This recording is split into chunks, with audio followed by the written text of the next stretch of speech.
Hey, this place has got some really cool vibes and fabulous coffee. Why don't we do it here?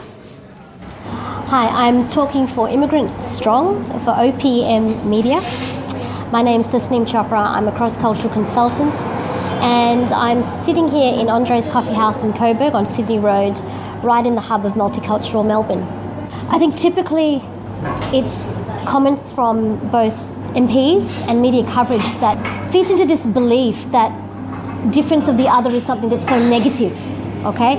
And so when this peace march, which has been called a rally, was initially started, what happened is you had these ideas of people who wanted to stand in solidarity with difference and multiculturalism, but whose voice was overtaken then by a rally about racism, anti-Muslim, and the anti-Islam movement. So whenever you have a very positive representation or push towards something that's very progressive, naturally what happens is the response to media and political coverage means you get the negative presence in the same space. In terms of catalysts, we talk about political voices. I think Peter Dutton's comments a few weeks ago that aligns immigrants and refugees coming from backgrounds that were illiterate and innumerate really fed into this idea that migrants and migration brings a very negative component. Now, that has been responded to or repudiated, quite aggressively across both mainstream and minority communities very effectively. But to me, I found the comments incredulous, not just because they were wrong, but because they denied the fact that, first of all, migrants have built this country, and aside from Indigenous communities, Australia has been built by migration, from the boat people right through to the current boat people, all right? So that's who we are as a country.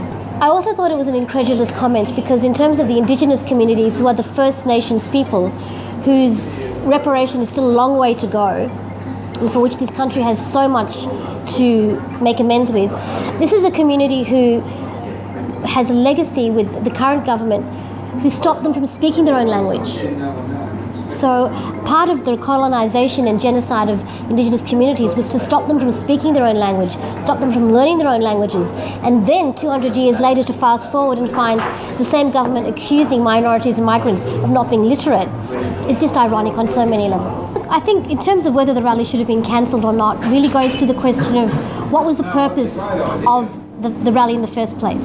If the purpose of the rally in the very first place was to celebrate diversity, was to celebrate the multicultural cohort that is Coburg and Melbourne, then that could still have been achieved in perhaps a different format. And I have heard people argue, what about having a festival? What about having whether it's a food festival or a writers festival or a music festival or a cultural festival, something that leverages all the diverse talents of our community in a way that's also positive, because that doesn't give a legitimate space then for a counter rally to have the same effective means, all right? But they went for the rally option, and in so doing, some people have argued that they couldn't control the elements of the counter rally, which was the racists and the anti-Islamic movement, which of course led to violent outbursts, as we have seen played out in I think at least 3 other previous rallies involving the same groups. Now, also consistent with that pattern is that every time a scuffle has broken out, every time a riot has occurred, typically when arrests have been made and violence has ensued, you're having rallies between anti-Islam movement people and pro-multiculturalism groups, none of which are actually involving the Muslim community. None of the arrests of which are involving persons from the Muslim community, and yet it's always the Muslim community that's being represented. While I understand the intention of these pro-multicultural and pro-Muslim movements who aren't involving any Muslims, I'm fatigued by the fact that it tends to then still be the Muslim community and image and persona that's represented in the media as causing havoc. Look, another observation that I made with regards to the rally, is having attended it myself, is that the peace rally component of it was quite substantial. There were hundreds of people who were attending that particular area. There were speeches being made, there were banners, there were families with children present there. That's granted.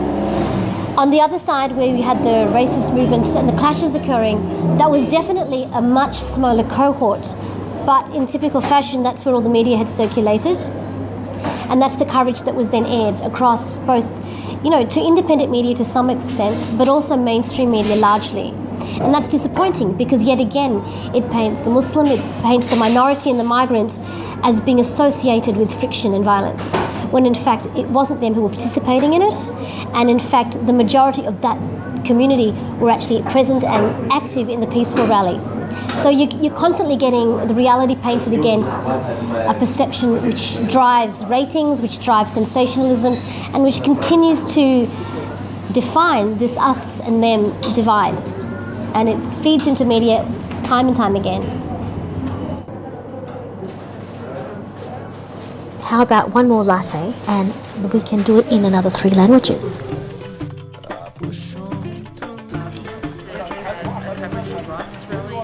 Most community-based suburb I've ever worked in, really.